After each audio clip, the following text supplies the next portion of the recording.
Hello guys, in this video I'm going to show you how to duplicate your video on the Filmmaker Pro application.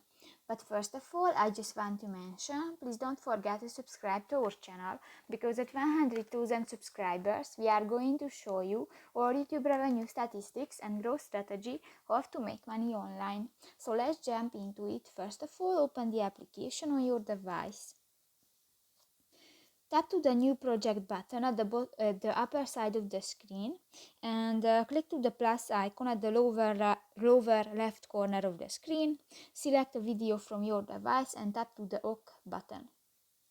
New, tap to the video clip and tap to the fourth option, the duplicate, and just click the arrow to copy the entire clip, and you don't click to the OK button, and this video clip is duplicated. So that's pretty much it for this video, guys. See you in the next one. Bye bye.